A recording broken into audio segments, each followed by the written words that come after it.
DY. Dada Patil हे महाराष्ट्रातले जुन्या पिढीतील सामाजिक राजकीय क्षेत्रातलं एक अतिशय अग्रणी नाव होतं. आपल्या सर्वांना कल्पना आहे की जीवनामध्ये संघर्षातून त्यांनी एक अतिशय मोठं कार्य उभं केलं.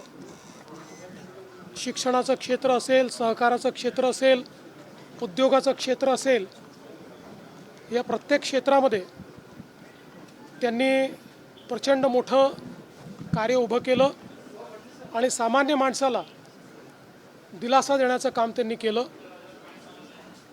विशेषतः राज्यपाल म्हणून देखील 3 राज्यांची जबाबदारी त्यांनी पार पाडली. त्यापूर्वी आमदार म्हणून असेल, वेगवेगळ्या पदांवर त्यांनी जे काम केलं, प्रत्येक कामाचा त्यांनी आपला एक ठसा उमटवला आणि सर्व पक्षांमध्ये अतिशय जवळचे संबंध त्यांचे होते.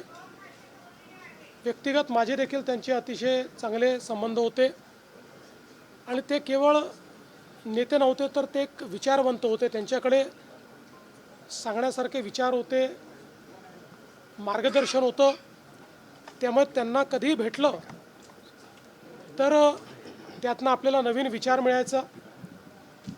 तो आध्यात्मिक विचार असेल किंवा एकूणच आपल्या संपूर्ण जीवनाला बदलू शकेल असा विचार डी.वाय. दादांच्या माध्यमातून मिळायचा. त्यांच्या पश्चात त्यांच्या मुलांनी, कुटुंबाने अतिशय चांगल्या पद्धतीनं हे सगळं जे त्यांनी उभं केलं आहे ते वाढवण्याचं काम केलं. पण एक कृतार्थ जीवन ज्याला म्हणतो अशा पद्धतीचं जीवन डी.वाय. दादा जगले आणि म्हणूनच आज मी या ठिकाणी त्यांना विनम्र श्रद्धांजली देण्याकरता आलो. मी आज बंटी साहेबांना सांगत होतो, त्यांना आठवण करून दिली की त्यांचा माझा संबंध तसा जुना आहे, पण 1998 साली मी त्यांच्या घरी आलो होतो. त्यानंतरही आलो, पण ते पहिल्यांदा आलो होतो त्यावेळेस मी महापौर होतो आणि तेव्हापासनं डी.वाय. दादांचा जो काही संबंध आला तो सातत्याने म्हणजे बंटी साहेबांचा आणि त्यांच्या बंधूंचा तर येतच गेला, पण दादांचा संबंध देखील जवळचा आला. त्यामुळे निश्चित आपल्या सगळ्यांकरता ही अतिशय दुःखद अशा प्रकारची घटना आहे. त्यांच्यासारखे नेते आपल्यातनं निघून जाणं ही महाराष्ट्रामधल्या जुन्या पिढीतल्या जाणत्या नेत्याचं जाणं हे निश्चितपणे केवळ कोल्हापूरकरांकरता नाही तर संपूर्ण महाराष्ट्राकरता ही एक हानी आहे आणि म्हणून त्यांना मी विनम्र श्रद्धांजली अर्पण करतो. त्यांची काही आठवण आहे जी तुम्हाला बऱ्याच आठवणी आहेत.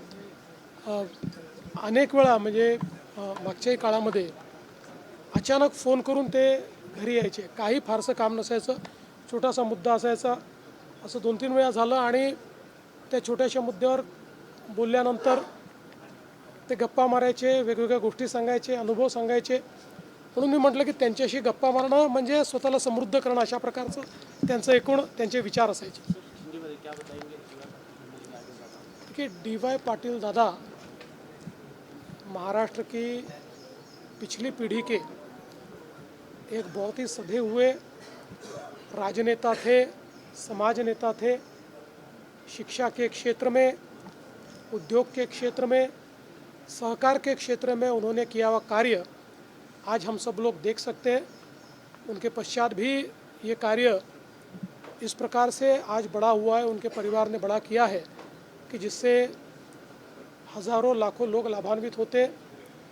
विशेष रूप से उन्होंने एक नेता के रूप में तो अच्छा कार्य किया ही, लेकिन 3 राज्यों के राज्यपाल की जिम्मेवारी का निर्वाह उन्होंने किया और हर जिम्मेवारी में उन्होंने एक अपनी अलग छाप छोड़ी.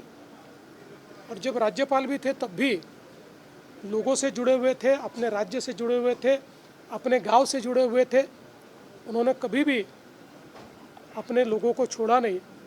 और विशेष रूप से वे केवल एक राजनेता नहीं थे तो एक वैचारिक इस प्रकार की जिनके पास दृष्टि थी, इस प्रकार के नेता थे. इसलिए उनसे जब भी बात करने का मौका मिलता था तो मुझे ऐसा लगता है कि उनके विचारों से व्यक्ति प्रभावित होता था. मैं आज उनको श्रद्धांजलि देने के लिए उनके परिवार में यहाँ पर आया हूँ। मेरी ओर से उनको विनम्र श्रद्धांजलि।